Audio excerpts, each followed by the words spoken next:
നമസ്കാരം. ഇന്ന് നമ്മൾ ചെയ്യാൻ പോകുന്നത് വജ്രാസനം. വജ്രം എന്ന് പറഞ്ഞാൽ ഡയമണ്ട്. നമ്മൾ ഈ ഇരിക്കുന്ന പോസ്റ്റർ അല്ലെങ്കിൽ ആ ഒരു പൊസിഷൻ ഡയമണ്ട് പോലെ സ്ട്രോങ് ആകണം എന്നൊരർത്ഥവും ഈ ആസനത്തിനുണ്ട്. പക്ഷേ അതിനെക്കാട്ടി ഉപരി നമ്മളുടെ ശരീര അവയവങ്ങളും അതിൻ്റെ പ്രവർത്തനങ്ങളും വളരെ സ്ട്രോങ് ആക്കുക അല്ലെങ്കിൽ നന്നായിട്ട് രീതിയിൽ മെച്ചപ്പെടുത്തുക, ഊർജ്ജപ്പെടുത്തുക എന്നുള്ളതാണ് മെയിനായിട്ടും ആ ആസനം കൊണ്ട് ഉദ്ദേശിക്കുന്നത്.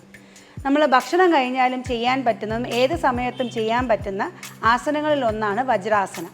നമ്മളെ വജ്രനാഡിയെ ഉത്തേജിപ്പിക്കുന്നു. വജ്രനാഡിയാണ് വേഗസ് നെർവിന് സിമിലറായിട്ടുള്ളൊരു നാഡിയാണ് വജ്രനാഡി.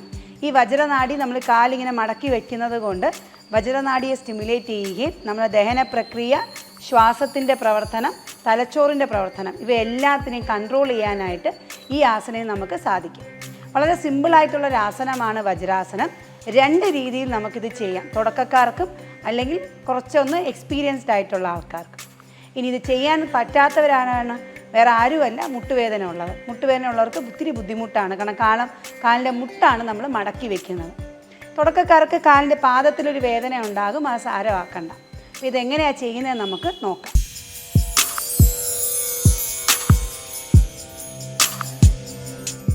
വളരെ സാവധാനത്തിൽ കാലുകൾ നീട്ടി വയ്ക്കുക. ആദ്യം നമുക്ക് തുടക്കക്കാർ എങ്ങനെയാണ് ചെയ്യുന്നതെന്ന് നമുക്ക് നോക്കാം. നിങ്ങളുടെ രണ്ട് കൈകളും ഒരു വശത്തേക്ക് വയ്ക്കുക. ഞാനിപ്പോൾ ഇടത്തെ വശത്താണ് വെച്ചത്. രണ്ട് കാലുകളും വലത്തെ വശത്തോട്ട് മുട്ടുമടക്കുക. മുട്ടുമടക്കി പതുക്കെ നമ്മൾ എഴുന്നേറ്റ് ഇരിക്കുക. ഇതാണ് തുടക്കക്കാർ വജ്രാസനം ചെയ്യുന്നത്. അപ്പോൾ ഇങ്ങനെ ഇരിക്കുമ്പോൾ നമ്മൾ ശ്രദ്ധിക്കേണ്ടത് നമ്മളെ പാദം വയ്ക്കുന്ന രീതി നമ്മൾ ശ്രദ്ധിക്കേണ്ടതായിട്ടുണ്ട്. പാദം രണ്ട് തള്ളവിരലുകളും ഒന്നിൻ്റെ പുറത്ത് ഒന്നായിട്ട് വയ്ക്കുക. നിങ്ങളുടെ തുടയുടെ ഭാഗവും നമ്മളുടെ ഹിപ്പിൻ്റെ, അതായത് ബട്ടക്സിൻ്റെ തുടക്ക ഭാഗത്തുമായിട്ട് നടുക്കായിട്ട് നമ്മളുടെ ഹീൽസ് വരണം. ഇതാണ് വജ്രാസനയുടെ പൊസിഷൻ. കൈ രണ്ടും മുട്ടിൻ്റെ പുറത്ത് വെച്ച് കണ്ണുകളടച്ച് ഇരിക്കുക. നമുക്ക് ഈ ഒരു ആസനത്തിൽ ചിന്മുദ്രയിൽ അഡാപ്റ്റ് ചെയ്ത് നമുക്ക് ഇരിക്കാവുന്നതാണ്.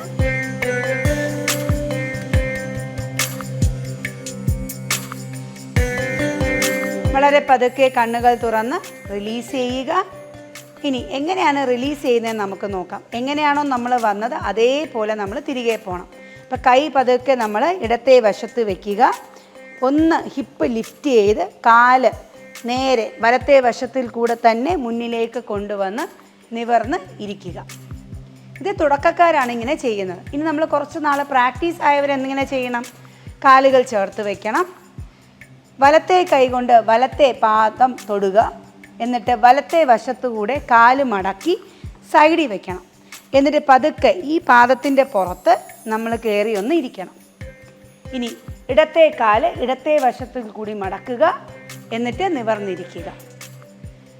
നേരത്തെ പറഞ്ഞതുപോലെ തള്ളവിരലിൻ്റെ പുറത്ത് തള്ളവിരൽ വെച്ച് ഹീൽസ് രണ്ടും തുടയുടെ അടിഭാഗത്ത് വെച്ച് കണ്ണുകളടച്ച് റിലാക്സ് ചെയ്തിരിക്കുക. സാവധാനത്തിൽ ചിന്മുദ്ര അഡാപ്റ്റ് ചെയ്യാം.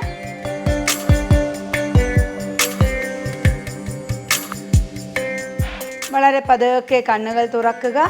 നമുക്കിത് റിലീസ് ചെയ്യാം. റിലീസ് ചെയ്യുമ്പോൾ ആദ്യം മുദ്ര റിലീസ് ചെയ്യണം. അവസാനം വെച്ചത് നമ്മൾ ഇടത്തെ സൈഡാണല്ലേ, അപ്പോൾ ഇടത്തെ കാലാണ് ആദ്യം നമ്മൾ റിലീസ് ചെയ്യേണ്ടത്. ഇടത്തെ സൈഡിലോട്ട് ഇരിക്കുക. അപ്പോൾ ഓട്ടോമാറ്റിക്കലി നമ്മളുടെ വലത്തെ ഹിപ്പും റിലീസാകും. ഈ വലത്തെ കാല് വലത്തെ വശത്തു കൂടെ റിലീസ് ചെയ്യണം. കാലുകൾ അകത്തി വെച്ച് കൈ പിന്നിൽ വെച്ച് കണ്ണടച്ചിരിക്കും.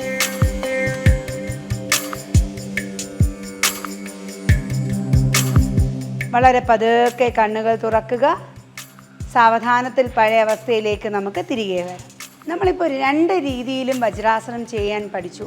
തുടക്കക്കാരെങ്ങനെ ചെയ്യണം, അതുപോലെ തന്നെ കുറച്ചൊന്ന് പ്രാക്ടീസ് ആയവർ, ശരീരത്തിനൊരു വഴക്കം വന്നവരെങ്ങനെ ചെയ്യണം എന്നുള്ളത്. നിങ്ങൾക്ക് ഏതാണ് ഇതിൽ ഉചിതമെന്ന് തോന്നുന്നത് അത് ചെയ്യുക. വീണ്ടും പറയുന്നു, മുട്ടുവേദന ഉള്ളവർ ഈ ഒരു ആസനം ഒഴിവാക്കുക. കാരണം ആ ഒരു അവസ്ഥയെ അധികമായി കൂട്ടുക തന്നെ ചെയ്യുള്ളൂ. അതൊരു സൊല്യൂഷനായിട്ട് വരത്തില്ല. പിന്നെ ഡൈജഷന് പ്രോബ്ലം, ഭക്ഷണം കഴിച്ചു കഴിഞ്ഞ് വജ്രാസനത്തിലിരിക്കുന്നത് ദഹനക്കേട് ഒഴിവാക്കും, ഗ്യാസ് ഫോർമേഷൻ ഒഴിവാക്കും. ഇപ്പോൾ എന്തെങ്കിലും നമുക്ക് അനാവശ്യമായിട്ടുള്ള ഗ്യാസ് ഉണ്ടെങ്കിൽ തന്നെ അത് നമുക്കൊരു ഏമ്പക്കമായിട്ട് അത് പോവുകയും ചെയ്യും. റെഗുലറായിട്ട് വജ്രാസനം ചെയ്യണം. നന്ദി, നമസ്കാരം.